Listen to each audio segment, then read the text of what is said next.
Top quality और consistent performance के लिए सिर्फ सिल्वर पंप नाम याद रखना। ની જેમ રાજ્યના અન્ય બ્રિજ પણ જર્જરિત બન્યા હોય ને તે સમાચાર સામે આવ્યા કે નવસારીના સુપા ગામ નજીક આવેલો એ પૂર્ણા નદી પરનો બ્રિજ પણ અતિ બિસ્માર હાલતમાં છે। બ્રિજમાં મોટી તિરાડો પડી ગઈ છે, રેલિંગ પણ તૂટેલી હાલતમાં છે। બ્રિજ પરથી દરરોજ મોટી સંખ્યામાં વાહન ચાલકો પસાર થાય છે, ત્યારે જો વડોદરા જેવી કોઈ મોટી દુર્ઘટના ઘટે તો જવાબદાર કોણ તેવા સવાલો સ્થાનિકો ઉઠાવી રહ્યા છે અને સમયસર સમારકામની પણ માંગ લોકો કરી રહ્યા છે। નવસારી જિલ્લાની અંદર 70 જેટલા બ્રિજ આવેલા છે અને એ બ્રિજ જર્જરિત હાલતમાં પણ અમુક બ્રિજો છે।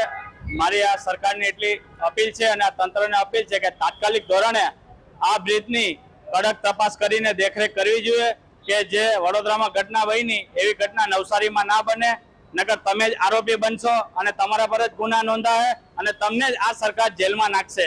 દક્ષિણ ગુજરાતમાં 70 જેટલા નાના મોટા બ્રિજ છે, તો અમારી માંગણી એ છે કે તમામ બ્રિજોની તપાસ થવી જોઈએ।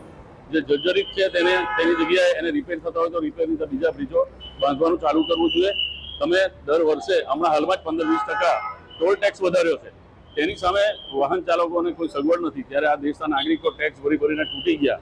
ટોલ ટેક્સ વાળાનો કોઈ એન્ડ નથી, એની કોઈ મુદત નથી, ત્યારે તમે જો આજીવન આ રીતે ટેક્સ ઉઘરાવવાના હોય તો તે પ્રમાણના રોડની સુવિધા બી તમારે આપવી જોઈએ।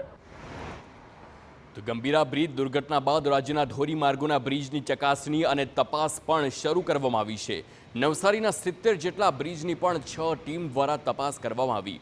બ્રિજની સ્ટેબિલિટી, બ્રિજ પર થતું વાઇબ્રેશન, બ્રિજની રેલિંગ જેવા મહત્વના મુદ્દાઓની રિપોર્ટ રાજ્ય સરકારને સોંપવામાં આવશે, પરંતુ આ તપાસ થઈ રહી છે અને તેમાં જોવું એ રહ્યું કે કેટલા બ્રિજ ક્ષતિગ્રસ્ત જોવા મળે છે।